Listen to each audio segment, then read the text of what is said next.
Hey guys, hope everything's going well. You guys know the drill. Smash the like button, subscribe if you haven't, and comment down below. Follow me on Instagram at AIH_sports. Okay, so today I want to talk about sports cards and pumping and dumping, and how, after looking at this more carefully from what happened earlier this year, it looks like the blow off top in the sports card market for many cards was in February and March. And in addition, it looked like a pump and dump scheme, like I've seen in many markets. And I'm looking at the media and I'm looking at what they were talking about. And it looks like the same things that I've seen in the trading world. So I follow sophisticated traders, and what they tell me is that the media always gets retail traders on the wrong side of the trade. They're What usually happens is the media is going to be pumping up a story saying, "Oh my God, this was, I think, a few years ago with Bitcoin, and Bitcoin kept on going up and up and up and up and up and up and up." And you saw in the headlines every day, people that weren't involved in investing were texting my wife, and then they wanted to ask me, like, what do you think about Bitcoin? And I'm like, I remember Bitcoin went to a penny at one point because I followed these markets intensely. And now people want to maybe buy it at $15,000 a Bitcoin.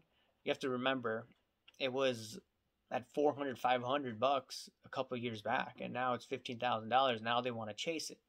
Now everyone wants to get into crypto when it's hot. No one wanted to get into it when it was a thing that people like me heard about. I didn't want to touch it because of potential money laundering issues. And I saw the problems with Mt. Gox, and a lot of people lost their life savings. So I'm like, I'm not dealing with it. I'm not touching it. Should I have invested in it after the fact in a different exchange? Sure, I could have, but that was not for me. Regardless, so I saw all the headlines, and people were getting in at the wrong time. And sure, if you look at it from a few years ago, maybe if they got in at $10,000 and now it's 60,000, okay, it's fine. But they could have gotten in last year at $3,000 at a much cheaper price when no one wanted to get Bitcoin. And it's quite interesting. You see sentiment changes in markets where people, they want to buy when it's hot, but they don't want to buy when it's not hot at all. And I remember there were two futures exchanges out there in Chicago. There's the CBOE and there's the CME. And the CBOE last year, right when Bitcoin hit its low, they said we're not going to be dealing with Bitcoin because of various reasons. Probably because it was so volatile, and also it crashed from 20,000 to 3,000. They got out at the bottom. Okay, you tend to see weird sentiment changes, and also with human psychology, people run for the hills at the wrong time, and people chase at the wrong time. And I also look at the media. The media, they do these pumping and dumping things. In my opinion, they are in bed with Wall Street. And on top of it, so what I believe is Wall Street is holding on to their positions, and they use the media to get out while they're trying to get the retail folks to get in. These are what sophisticated traders are saying, and they're great at technical analysis because they read the market and they know how the media works.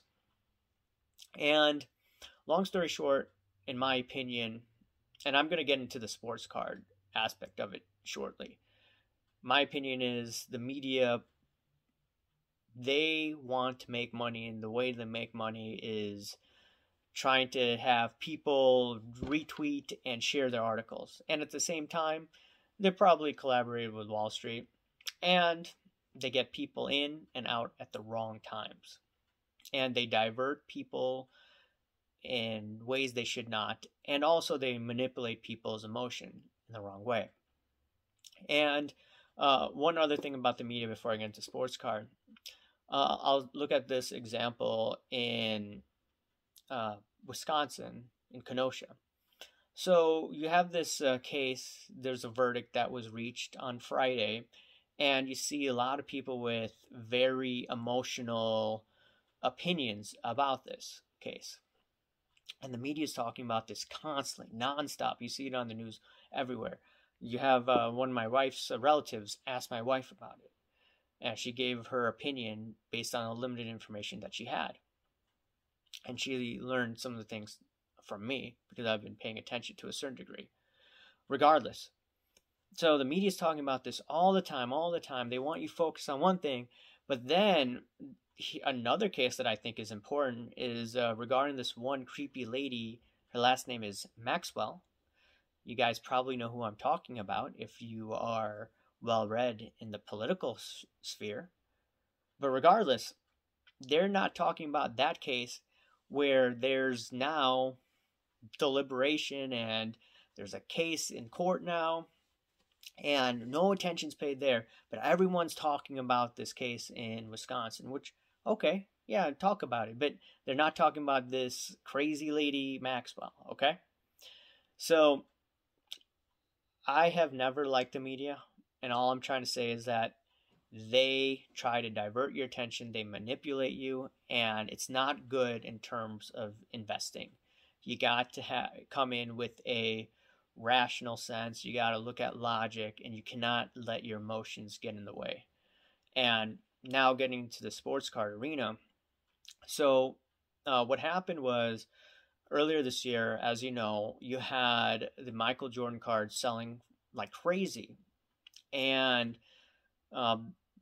Gary Vee was constantly talking about how this card is going to go to $1 million. It got to $750,000.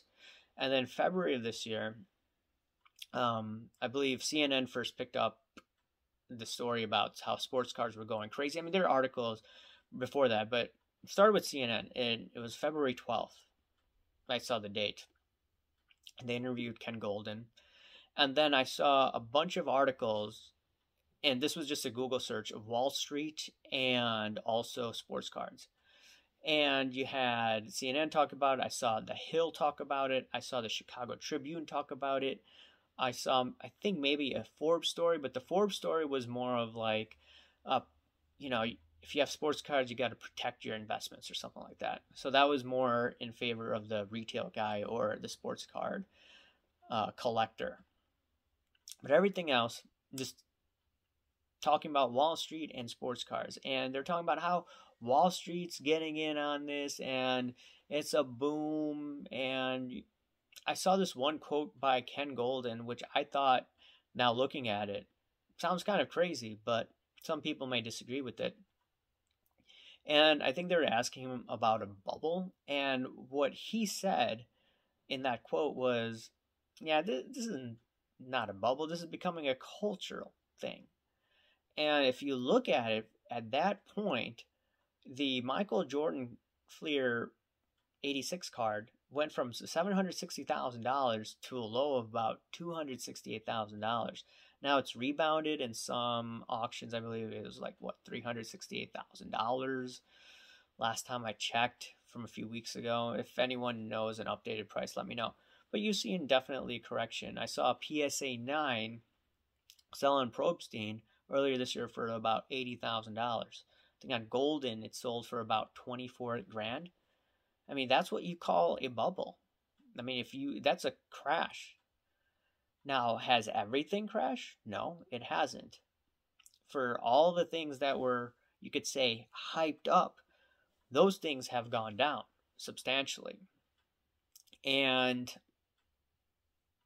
that's why I always caution in following the media. And, if they're saying Wall Street's getting in on this game, I'd be very cautious. And I would not be surprised if this was some sort of pump and dump scheme by these guys, because some of these guys may have gotten into this. And who knows, maybe they were selling right into the highs of February and March. And I want to show you this one thing. This is from Google Trends, and I showed you this in other videos, and I believe sentiment is really important in the markets. And this is what Avi Gilbert also talks about sentiment. If you can see, this was the sports cards, just Google Trends sports cards. In February of this year, the trend was at 100. That's the max. And also a few months after was 100. So if you just look at that, I showed you this once again earlier this year when I was just going through this.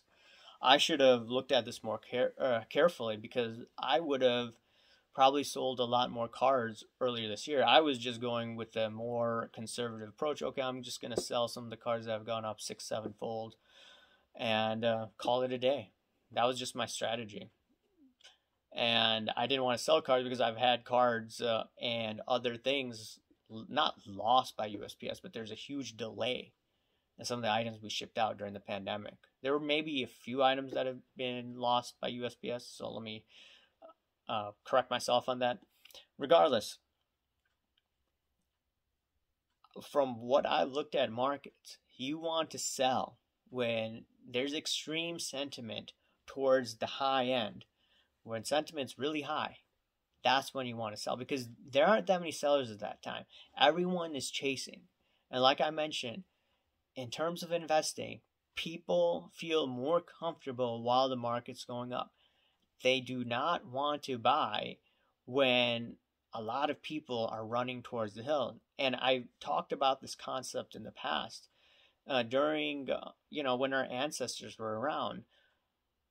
It may have made sense to run for the hills when you were getting chased, or when they were getting chased by a wild animal on the loose. A tiger, whatever, lion, rhinoceros, or whatever you want to call it. Elephant. If you had an animal chasing after you, you'd run for the hills. Okay, investing is much different than that. And you want to buy when you probably feel the most uncomfortable to do that. And time would have been March of 2020. Maybe when the stock market was going down like crazy in December of 2018, that was another good buy. And that's when I started to get back in. I was just buying because I was like, hey, these cars over a long period of time may end up being may end up going up in value. I made the right call. Now, that being said, going back to those other articles. So, just a word of caution. Whenever you see, it doesn't need to be sports cards. Like the media constantly being very complacent, saying that Wall Street is very positive. You see sentiment indicators all over. Everyone is saying, you gotta buy, you gotta buy, you gotta buy. That may be the time not to buy. And the thing is, that's the time to sell, because that's when more liquidity is around. Now in a market like right now, you may try to sell a card that may not have that much liquidity, and you may not get what you were expecting to. You may still made a profit if you bought the card a few years ago, but this is what happens when the sentiment wasn't as high as it was in February. But in terms of what may happen maybe in a few years, you see this 100 over here, maybe it's going to go close to like 5 or 10. And in regards to sports cards, you may not see so many people typing in sports cards. You may see negative articles on sports cards coming up like crazy, saying this is, a lot of people made the mistake. You may see some horror stories of people going bankrupt, or their companies going bankrupt because of this pandemic. Not pandemic, but because of people investing too much money. The more negative headlines that you see, probably in the next 3 to 4 years, and on top of it, you may see the sentiment on YouTube as well. I watch videos of all different people here, and if you tend to see sentiment way on the negative side, that may be your key to, okay, this is the time to be a little more aggressive. Because a lot of people, I noticed, were aggressive in 2020 and then 2021. Like I said, you cannot replicate the success of last year. And this is going to be more of a normalized market. Sure, people are going to make money, but it's not going to be as easy as it was last year. So those are my thoughts about just pumping and dumping. I've seen it in so many markets. I've seen it in the silver market over a decade ago. I used to believe all these stories, and frankly, it may have been pumped by Wall Street. I used to see stories by, Max Kaiser. He's saying, buy silver to crash JP Morgan because of their alleged short position in silver. Like those were the stories that were around. So I was buying silver. I bought it at the wrong time. So I've learned from my mistake. Now, I do believe that precious metals, with this inflation and the supply chain mess, they're gonna go higher, gold and silver, in my opinion, in the next year or so. But I'm looking back at the mistakes that I made, and I'm like, okay, whenever I see the media and I see stories that seem too good to be true, just like I saw earlier this year, I'm going to be a little cautious. And one more thing about this year and those headlines, the minute I saw Wall Street getting in on it, I got really suspicious. I remember I wrote some comments on some other people's videos. I did a video too. I think it was on Personal Finance Dad, YouTube video. He's talking about Wall Street, and I'm like, I don't trust these guys. No way I trust these guys at all. But who knows? I could be wrong. Let me know what you think, guys. Smash the like button, subscribe if you haven't, comment down below. All right, thanks. Bye.